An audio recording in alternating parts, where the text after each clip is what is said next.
the clay away.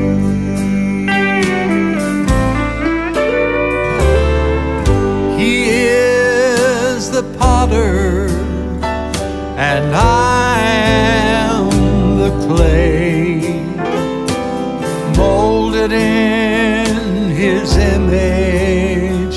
He wants me to stay. But when I stumble, when I fall, and when my vessel breaks, He just picks up all the pieces.